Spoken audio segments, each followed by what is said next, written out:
It's Tuesday, July 14th. This is CTV at 6. Here's what's making news tonight. One of the ocean's greatest predators could be making our waters a more permanent home. Meet Nova Scotia's Blaze Battling Birds, a flock of firefighting helicopters. Now, the risk of thunderstorms continues in New Brunswick this evening. A few more may pop up during the day tomorrow. Live from our Maritimes News Center, this is CTV News at 6. Here is Todd Battis. Good evening. There's a live look at Fredericton where it is 26 degrees. We begin with weather because there have been severe weather watches all day for nearly all of New Brunswick, down a little bit right now. So let's go straight to the CTV Weather Center. Meteorologist Kayla Mitchell, you've been watching this quite intently all day. Yeah, we talked about it yesterday. We were expecting a pretty good setup for the potential for severe thunderstorms in the province of New Brunswick for today. And there was a severe thunderstorm watch issued for the entire province beginning as early this morning. We haven't seen a lot of action, though, when it comes to thunderstorms. There's a couple reasons for that, and I'll get into it in a moment. First of all, though, I do want to update everybody that the severe thunderstorm watch has ended across a good portion of New Brunswick, though it does remain in effect for the northernmost parts of the province, where there is still a risk of some thunderstorms developing later on this evening, and where they do develop, they could certainly still become strong or severe. So what happened for today? Well, a little bit of unexpected cloud cover. There was some cloud cover that increased off of thunderstorms earlier in the day off of both Quebec and in through Maine. And this had the effect of basically sort of strengthening the cap that was in place, or the lid, keeping a lid on that thunderstorm activity for New Brunswick for today. A lot of days, even when we have a warm and humid environment, there is this natural cap or lid in the atmosphere, a little bit aloft, where temperatures actually, instead of cooling off, start to rise a little bit, and that prevents those clouds from really towering up into cooler, drier air above and developing into those thunderstorms. So when we have increased cloudiness, it cuts down on the daytime heating. We can't build up that critical mass of temperature and humidity lower near the surface to break that cap and get into thunderstorm development. So that was one aspect today. Additionally, there was a little bit of wildfire smoke located aloft, and that act to strengthen that cap a little bit as well. Now, as we take a look at the situation for this evening, we can see that the cloud cover has cleared a bit through the north of New Brunswick, not only there, but in the Gaspé Peninsula in through Quebec. And the front is still approaching that area, so that is where we still find some thunderstorms developing and making their way towards the southeast. So we've got some thunderstorms right now around the St. Lawrence River Valley, a few popping up around the Gaspé Peninsula, and still a chance that a couple of them could develop or move into northern areas of New Brunswick as we go through this evening. But you can see they're quite isolated in their coverage, so even if they do show up, they're going to be very hit and miss. So I'll keep on top of that. Update, of course, as required over the next hour, and we'll talk a little bit about what's coming up in behind this weather system, of course, when I'm back a little bit later on. All right, very good. We'll do that in about 15 minutes. Thanks. A morning fire has claimed the life of one man in East Chesapeake, Nova Scotia. Local fire departments were called to East Chesapeake this morning, East Chesapeake Road. Halifax Fire says the single-family house was engulfed in flames when they arrived. Firefighters arrived to advance fire conditions on arrival, initial aggressive fire attack, and the fire was brought under control quite quickly. The scene has been handed off to fire investigators now, and the RCMP as they look into a cause of what began that incident. Late this afternoon came word that more than 60 911 operators issued a strike notice in Nova Scotia. They could be on strike as early as Friday evening. 911 phone services would still be provided during any job action as it's deemed an essential service. One of the biggest issues is what the union calls chronic understaffing. Nova Scotia showed off its new fleet of firefighting helicopters today. The aircraft will do everything from water-bombing wildfires to search and rescue. CTV's Jesse Thomas explains why it could be called a flock. The province's new fleet of Airbus H-125 helicopters are ready to fly. The aircraft will be used to fight wildfires while assisting in other operations like search and rescue missions and aerial surveillance. The upgrade gives pilots the best technology and tools to respond during emergencies. We have the 4 new helicopters that precise water bombing capabilities. We've been very happy with the Airbus water bomber capabilities, but wildfires have changed. The helicopters were purchased through a 50-50 agreement with the federal government, splitting the $26 million price tag, about $6.5 million per helicopter. These 4 have air conditioning, another upgrade feature this pilot calls necessary when flying in the hot summer sun over out-of-control wildfires. So if the pilots are well rested, they're cool and they're calm, they're being more effective, they're delivering more water to the fire faster. Officials say these helicopters are already proving their value. 2 have been in operation since arriving last year, with the other 2 arriving this year, helping to fill the gap. Natural Resources is still trying to recruit pilots. They hope to fill its ranks by adding 2 more pilots by spring. But we're taking steps to recruit and retain the staff that we have. And so we've currently got 4 pilots on the roster.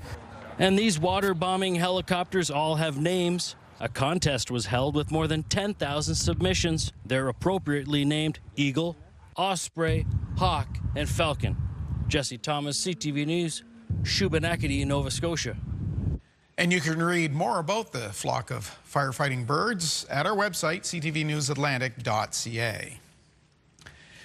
PEI's Greens are back. The party now has the same number of seats in PEI's legislature as the opposition Liberals. Green Party candidate Tate Willows won the by-election in District 16 Cornwall Meadowbank. Willows received nearly 1,200 votes. That represents 40% of the ballots cast. Overall voter turnout was almost 61%. She defeated Island Liberal leader Robert Mitchell. The Greens and the Liberals now hold 4 seats apiece in the provincial legislature. The Progressive Conservatives, of course, are the majority government. As we reported last night, Halifax's transit tap and pay system is delayed. Again, city councillors concede it's embarrassing and yet another failure for the Transit Authority. So, as CTV's Callum Smith tells us, they're offering commuters something of a break. I have a funny feeling that today's not going to be Transit's best day. And she was right. The word of the day for city councillors, embarrassing. This is a mess. Unbelievable. It's embarrassing. It is unfortunately embarrassing.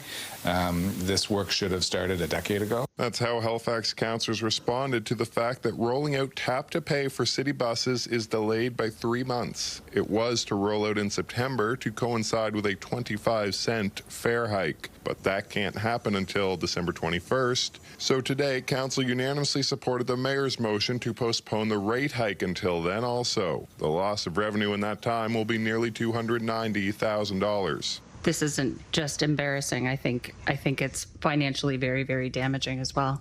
If I could just add my voice as well about how disappointed I am. Transit staff explained the delay and took accountability for the missed timeline.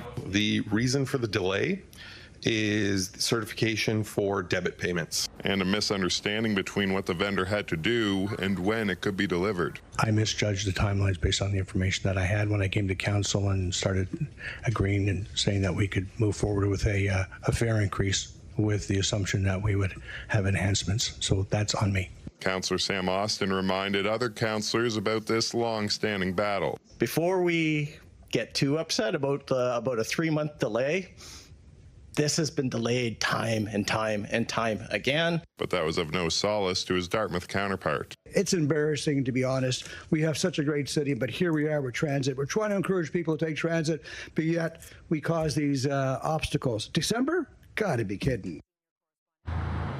So, while $288,000 might not sound like a ton of money in the grand scheme, every penny certainly matters, especially when last year's budget and tax hikes were both so contentious. Council ultimately felt obligated to only hike the fares when they could increase the service, somewhat like dangling a carrot for the riders.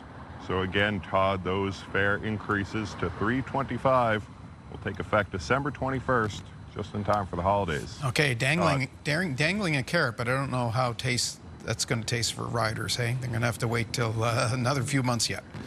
Okay, Cal, thank you. From the bus stop, again, tonight in Halifax. Pharmacists in New Brunswick are noting an increase in patients since the province switched virtual healthcare providers. As CTV's Nick Moore reports, they want a greater role in the province's new healthcare initiatives. Virtual Care NB has been online for exactly 2 weeks, replacing the former eVisit NB. Early reviews have been mixed. I waited 4 hours to get somebody, and I still didn't get anybody. The association that represents pharmacists across the province says they've also been hearing plenty of feedback on the provider switch. We were hearing lots of confusion from patients. They're seeing an uptick essentially in individuals coming for prescription renewals. Heidi Liston is CEO of the New Brunswick Pharmacists Association and says pharmacies should have been included in more discussions about Virtual Care NB prior to its June 30th launch. That perhaps was a missed opportunity, but we've reached out and had some follow-up discussion around how pharmacists could help with referrals and some of the barriers that would need to be removed in order for pharmacists to participate fully in that manner. Liston says the 2 other maritime provinces are on the right track, where pharmacists are able to diagnose and treat a wider variety of ailments. She says the association supports the province's prioritization of collaborative healthcare clinics. However, we haven't been part of those early planning or conversations as well as an organization. We want to support the collaborative care clinic model that this government has established. However, we don't necessarily agree that a pharmacist has to be under the same roof. Our attempts today for comment from the Department of Health and Minister Dr. John Dornan were not successful. The department has previously said that Virtual Care NB will improve the delivery of health care and that it is monitoring the early feedback coming in. Nick Moore, CTV News, St. John. Get the Maritime's top stories, breaking news alerts, and watch live. Download the CTV News app.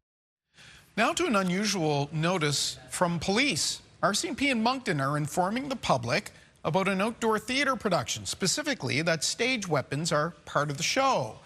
As CTV's Derek Haggett tells us, it illustrates current heightened safety concerns. Much ado about nothing or a legitimate cause for concern? That is the question. This year's Shakespeare in the Park performance has prompted a public notice from police. It's Naked Gun, not Jason Bourne. You know, like it's comedic. On Monday, the RCMP posted on social media saying the Hub City Theatre Group will be using imitation weapons during performances in Riverview and Moncton. If you see what appears to be a weapon as part of these performances, there's no cause for alarm. It's all part of the show. The production of The Comedy of Errors has a modern twist to it, and plastic firearms are used in the final act. The theater group has used fake weapons before, but have let the police know in advance. So this is the first year that they've posted it on social media, and I think it's just one of those things to help people know just like what's going on in the city so people don't get surprised. Originally set in ancient Greece, this version takes place in the 1980s. Think Miami Vice, Magnum PI kind of vibes. You know, we got Hawaiian shirts, nice bright colors, aerobics, that kind of stuff going on. But it's really funny. It's a nice short play as well, relatively for what the Bard wrote. A spokesperson for the RCMP says someone seeing what appears to be a firearm or other weapon in a public park without knowing a production is taking place could understandably be concerned and call police. Grove says the small pistols fit the vibe of the show. We're being safe while still being able to use the props that we want to and make sure that no one gets hurt or scared.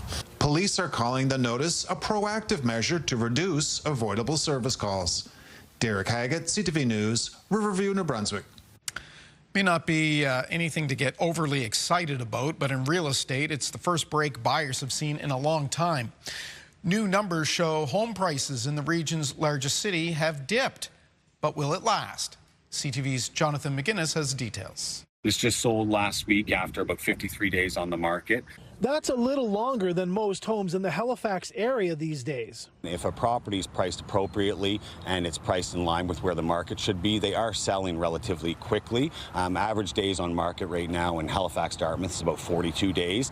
According to a Royal LePage study, home prices fell by 0.5 percentage point this spring compared to last year, but they're still up 0.6% compared to earlier in 2026. Still, the median price of a single-family detached home in Halifax is a little more than $605,000.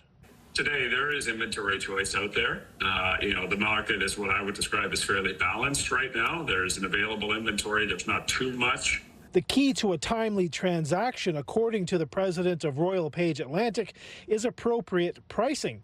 Sellers are no longer getting what they did during the pandemic. We're seeing some sellers who come on the market expecting that it's continued to appreciate at the same rate that we saw for those 3 years. And so they're putting their price 20% higher than when we were coming out of 2022. And that's just unrealistic.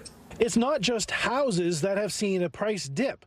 The median price of a condominium decreased by 2.2% year over year to $399,000. Those who are looking for condos can find a reasonable condo. They can probably negotiate a little bit more. They should expect a little lower, maybe a little lower price than they saw the same time last year. Some good news for those in the market for a home after years of bidding wars for a place to call home.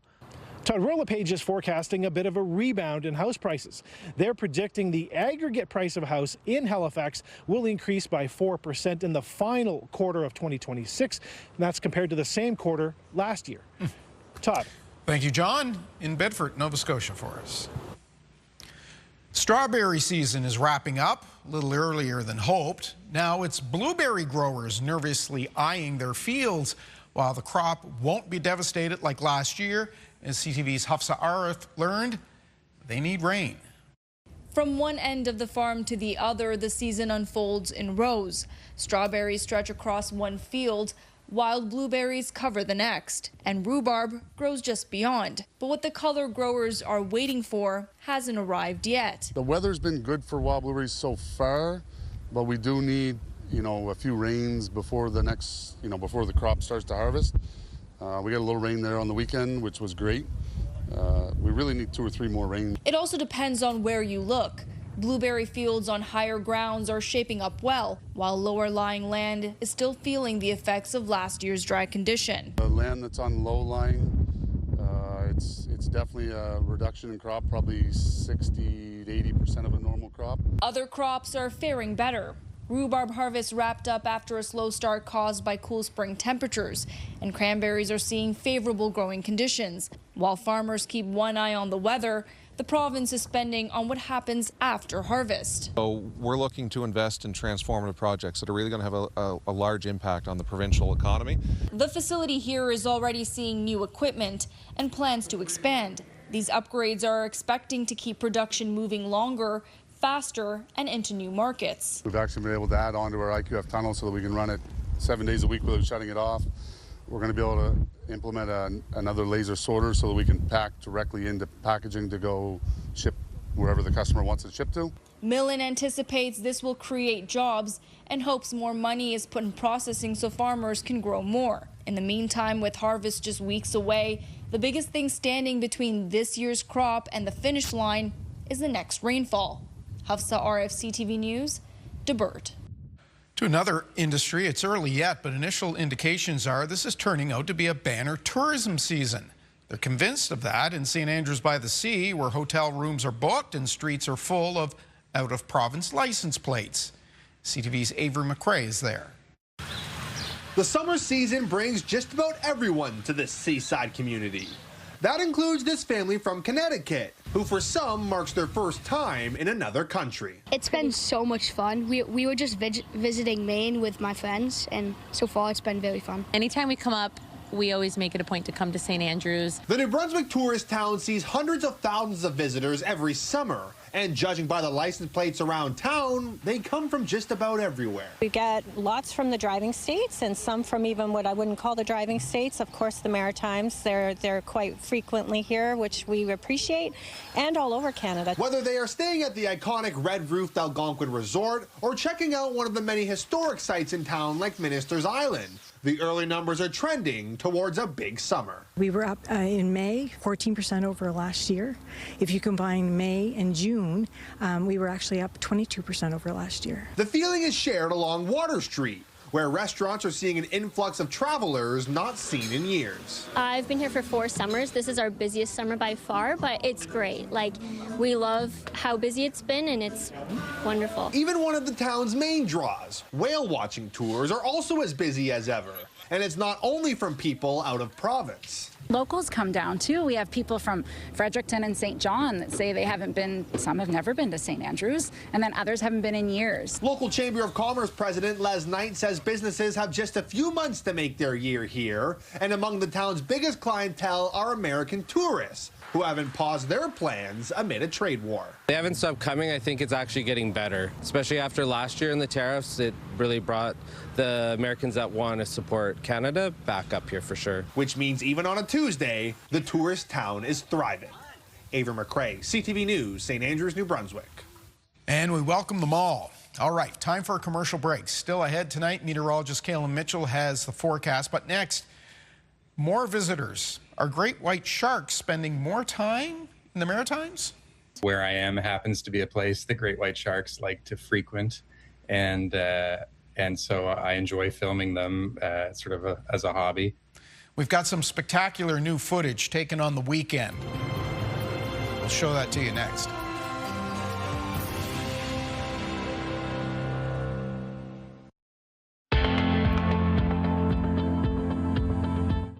This is the Campfire Conditions Report brought to you by Pine Acres RV, where customers become friends. For the province of New Brunswick, campfires are permitted between the hours of 8 p.m. and 8 a.m. For the province of Nova Scotia, campfires are not permitted, so not allowed in several counties. That includes Annapolis, Kings County, Queens County, Lunenburg, Halifax, Guysborough County, and Antigonish County.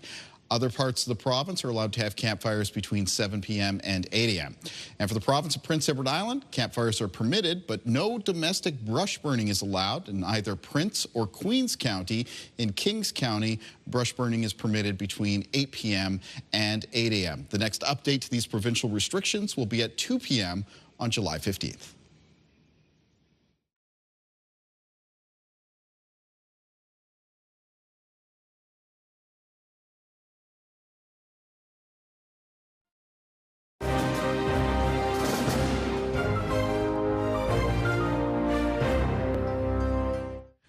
We've known for some time that more great white sharks are in the waters just off our coasts. They come to the Maritimes to feed. We also think they're here to give birth. As CTV's Emma Convey reports, though, they might spend more time here than we think.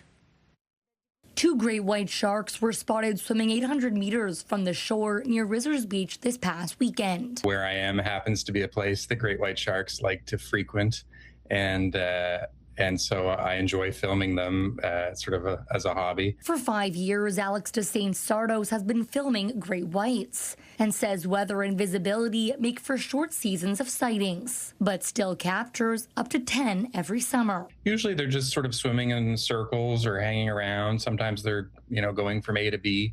They're typically not far from shore. They're usually within 200 to 600 meters. The most common sharks in our waters are blue, porbeagle, mako, and great whites. This shark expert has studied sharks for years. He says great whites are becoming more prevalent. Not that there's more great whites, it's that the great whites that are within the North Atlantic, I think they're spending more time in Nova Scotian waters, particularly because they've discovered that we have a healthy ecosystem here, a lot of food, a lot of seals. Record seal numbers are a main reason they're seeing so many, as well as the protection that came into play in 1997. You have these two things colliding. You have the demographic of more sharks because they were protected, and you have almost unlimited food north of the border. The ones that are tagged are just a fraction of those out there. And there's a mark recapture ratio you can do that's like bird banders use it to estimate bird populations, and that figure would put it into the thousands of sharks. Something around 5,200 sharks along this coast, along the entire coastline. Things that attract them: lots of seal activity, groups of fish, whale carcasses, anglers out fishing, and swimming at dusk or dawn. If you come in contact with one, advice is don't panic. If it moves left, you kind of follow it left. If it moves right, you follow it right. That's because they're ambush predators. They like to sneak up on prey. So by you like showing the shark that you know it's there, it can often make it very uncomfortable and want to swim away. Finally, calmly get out of the water and stay away for at least 4 hours. Emma Convey, CTV News, Green Bay, Nova Scotia. Wow. Amazing footage, isn't it? Still to come, a chance of a thunderstorm tonight. Kaylin has the details. Our full forecast is after this.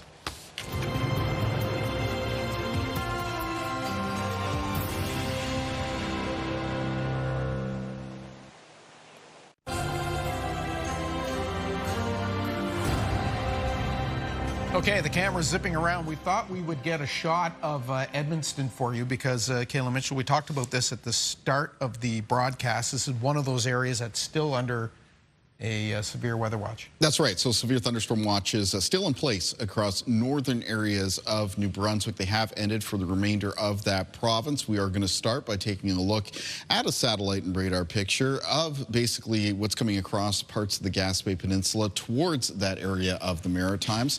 And there are still some thunderstorms firing up here as we're moving into the first part of this evening. You can see actually a pretty decent looking one just coming in past Rimouski in through Quebec as well, and a couple more spotty ones developing on the Gaspé Peninsula. And you can see there's a little bit of a line almost of development from Rimouski stretching towards Campbellton-Dalhousie. So Campbellton-Dalhousie area, that is one of the locations where there is certainly still a risk of a thunderstorm moving in over the next couple of hours. And I would also extend that towards locations like Bathurst and the Acadian Peninsula. Nothing on the doorstep of Edmundston quite yet, but again, still underneath that severe thunderstorm watch. Other parts of New Brunswick for today, that cloud cover in place really kept a lid on things, though in general for the Maritimes tonight, as the cold front still moves in, because it's still back over the St. Lawrence River Valley right now, there is still a lower chance of some isolated showers or thunderstorms popping up, but they'd be very isolated in their coverage. So for any given community, it's a pretty low chance of a shower or thunderstorm moving through tonight. So for Prince Edward Island, Nova Scotia, other areas in New Brunswick, you're looking at like 10–20% chances. Taking a look at our timeline then for cloud cover and precipitation.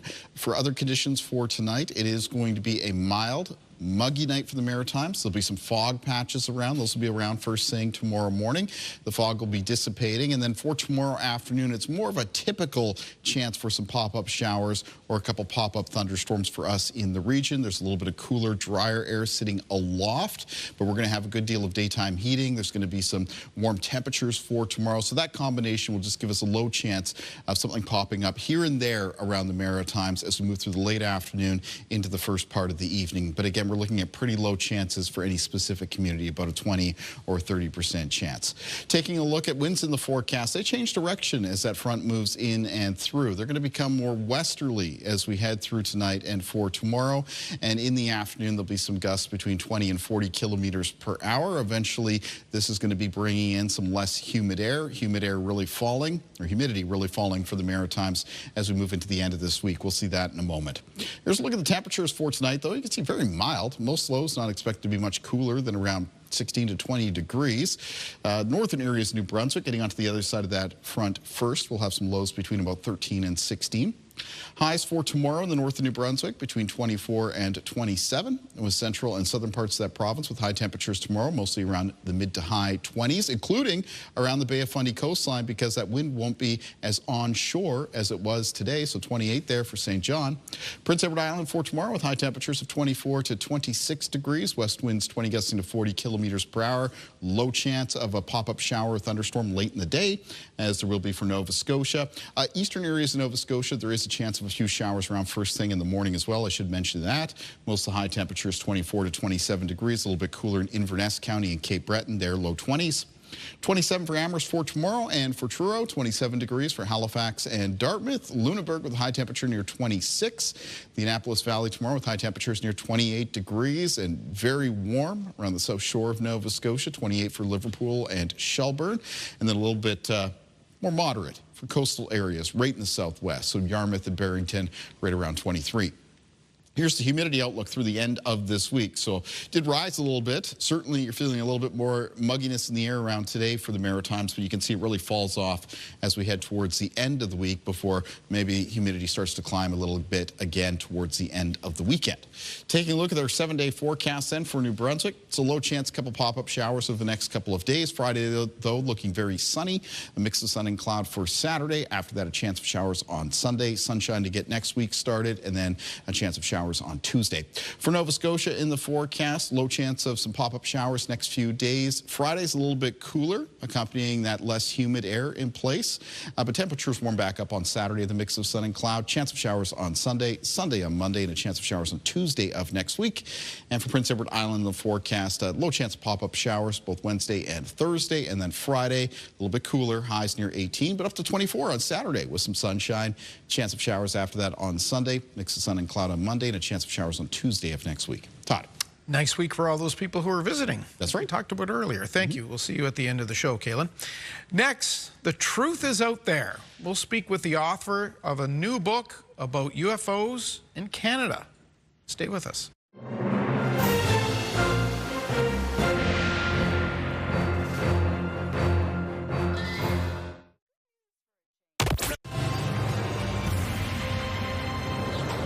Welcome back. A new book takes an academic look at UFOs and this country. Chris Rutkowski is a science writer who studies UFO reports. He's investigated sightings and claims. In Canada's UFO Secrets, published today, he pulls back the curtain on government files, and Chris joins us from Winnipeg, as he does every time we speak to him, and it's good to see you again. Good to see you again, Trude. Chris, you're on the prairies, big sky country. I'm on the East Coast. Is there a part of Canada where people report the most sightings? Well, believe it or not, where you are, for some reason per capita, there's more sightings in the Atlantic Canada than other places. I mean, there's more reports from like Toronto and Montreal and BC, but if you look per capita, for some reason, it's the Maritimes. Huh, okay. There's a cover of the book. I want to ask you about something you write in the preface. You spoke with an official on the phone about a UFO sighting. And then at the end of the call, he asked why it should be shared with the public. And that stumped you. Tell us about that. Well, yeah, it's the question is that the Canadian Air Force and the forces have kind of had this in their bailiwick for some time, that if something's reported by a pilot, some military personnel, they sort of keep it between themselves. There are some reports circulating around, and I've been able to uncover many of those documents.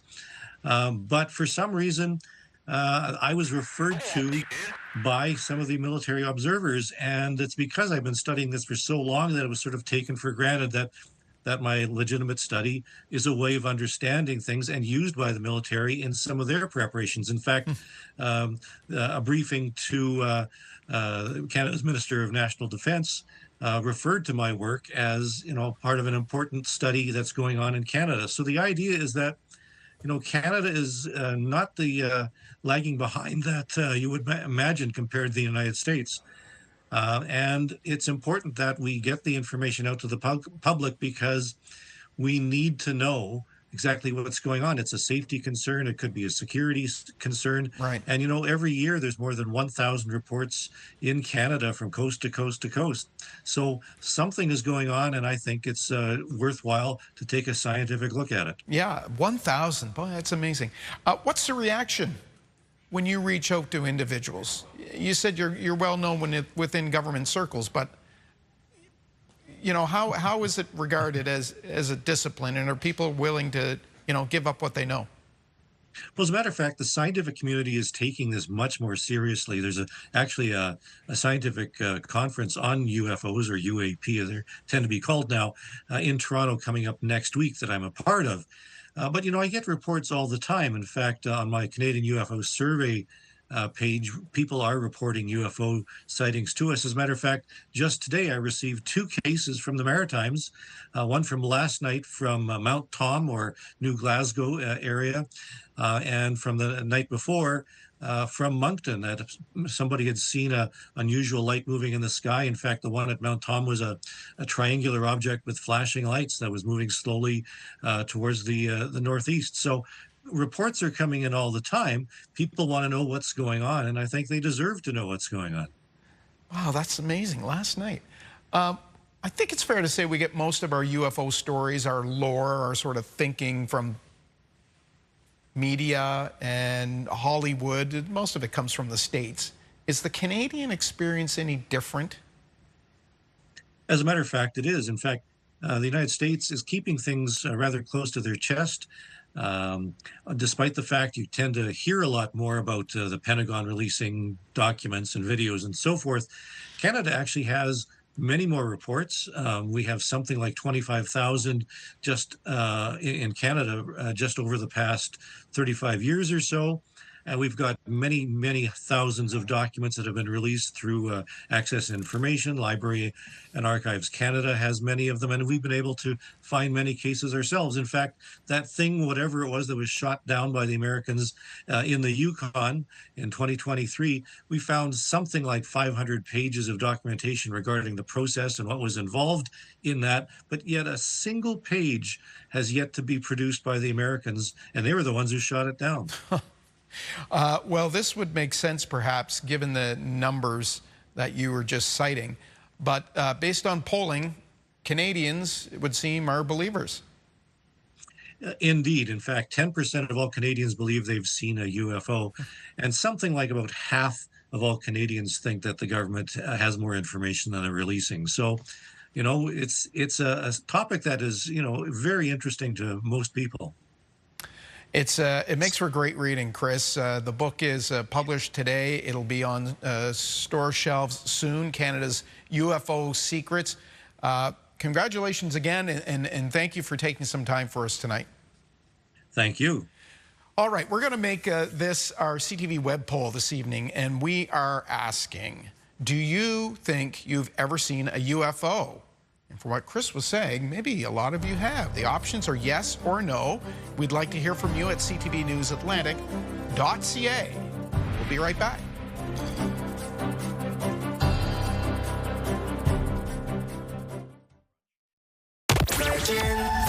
Okay, so coming up tomorrow, another chance to win some tickets to get out to see the Jonas Brothers in Moncton. Yeah, you'll have 3 opportunities to win those. And you'll get another shot at $50 to St. Louis Bar and Grill.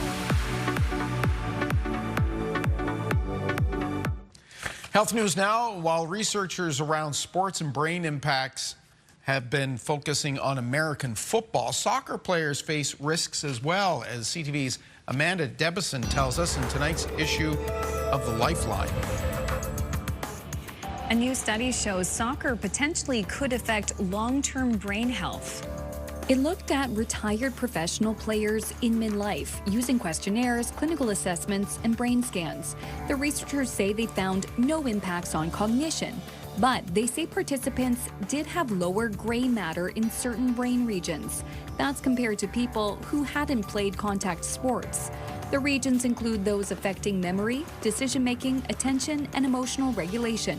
The participants also report higher levels of anxiety and depression and problems with thinking or decision-making.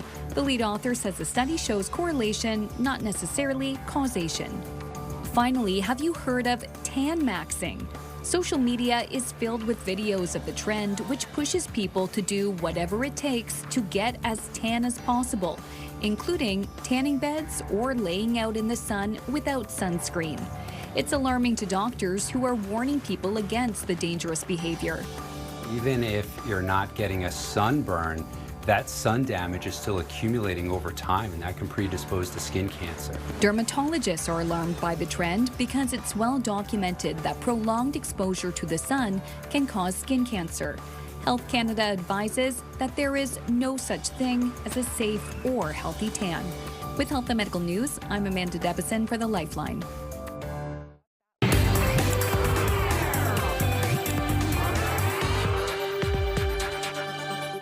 We're on the scene with the live-action film Moana. It arrived in cinemas over the weekend. It's the latest Disney remake of an animated film. As CNN's David Daniel reports, while most Disney remakes have been hits, it seems this will join the scrap heap of misses. I'm back.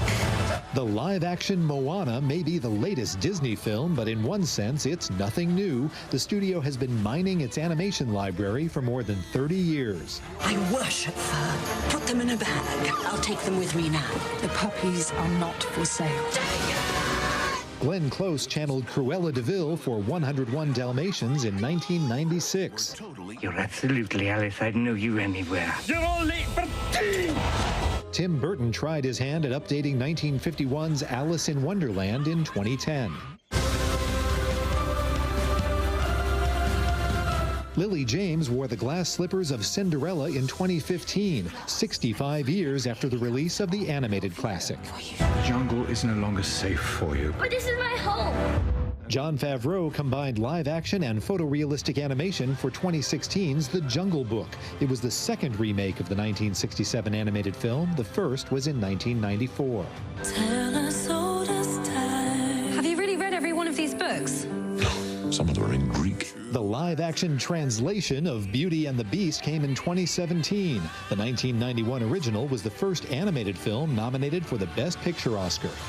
You have magic. A trifecta in 2019, Tim Burton returned with Dumbo, a deep cut going back to the 1941 original. Aladdin had Will Smith giving a different genie vibe than Robin Williams did in 1992. And The Lion King brought back Favreau and James Earl Jones, who voiced Mufasa just as he had 25 years earlier. A true king searches for what he can give. I just want to know more about them.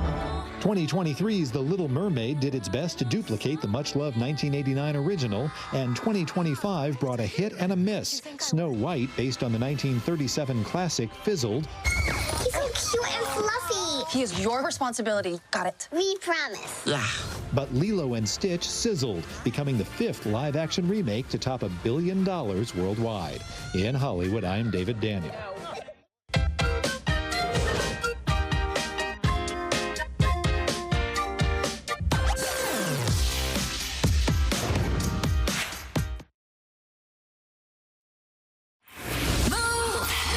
With Aaron and Peter. Hey, you can win $1,000 in under 60 seconds every weekday at 7. That's when we play $1,000 Minute. Your chance to win $1,000 with us.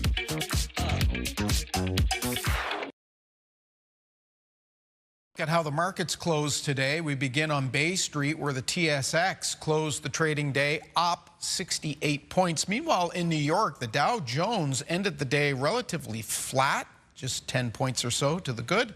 And the Canadian loonie traded down slightly to 71 cents U.S. The business report resumes tomorrow. Okay, Kayla Mitchell is outside on the weather deck with one more look. Yeah, it's cloudy, a little muggy out here right now. Humidity is still a bit on the higher side around the Maritimes, so it is going to be getting lower as we make our way through the end of this week. Have a great optical phenomena to show you for a viewer picture for tonight. This, of course, is a halo, sun halo here, sent in by Brenda Murphy, taken at Crocker Hill, New Brunswick. It is created by those tiny ice crystals that comprise that thin, high cloud, reflecting and refracting the sunlight there to produce that halo effect. Very cool to see. Thank you so much for sharing that picture, Brenda. As for the Crocker Hill area for tomorrow, in southwest New Brunswick, some fog to dissipate first thing in the morning. The afternoon, a mix of sun and cloud, hot, high temperature near 28 degrees. And there'll be a low chance of a pop-up shower late afternoon and early evening, as there generally will be for the Maritimes on Wednesday. So we do still have this front that's making its way in from the west. It continues to bring in a risk of some thunderstorms, especially to the north of New Brunswick this evening. There is a lower chance of very spotty showers and thunderstorms for other parts of the Maritimes going through tonight. There'll be some fog patches around to start the day for tomorrow. Most of the morning temperatures will be in the high teens, some even near 20 degrees. Moving into the afternoon, the fog will be dissipating. The sun will be out. A lot of high temperatures coming up towards the mid to high 20s. And there'll be a low chance of sort of a pop-up shower or thunderstorm generally around the Maritime region. I'm talking about a 20 or 30% chance for most communities, and again, late in the day. Let's find out what's ahead on your Morning Atlantic. Wednesday on Your Morning Atlantic, the Between Us Tour. Arkells frontman Max Kierman will join us ahead of the band's shows on the East Coast. Start your morning with us Wednesday on Your Morning Atlantic on CTV2 and Crave. Finally tonight, more than 360 kilograms of peanut butter have been spread all over a floor in a museum in the Netherlands. It's being done in the name of art. It's a tribute to Dutch artist Wim T. Schippers, who died last month.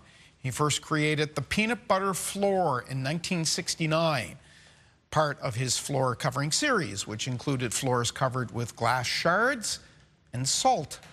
So now we know where and when and how this project is taking place. The question that remains unanswered perhaps is why, and whether that's chunky or smoothie.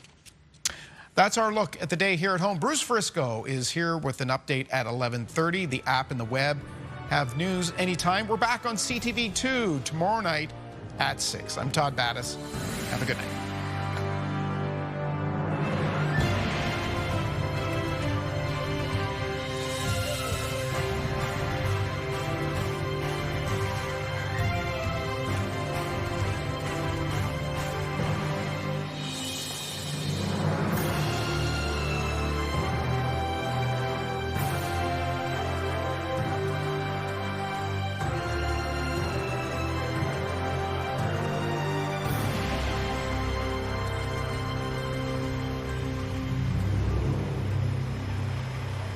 CTV News, the Maritime's #1 newscast. Watch live on Crave.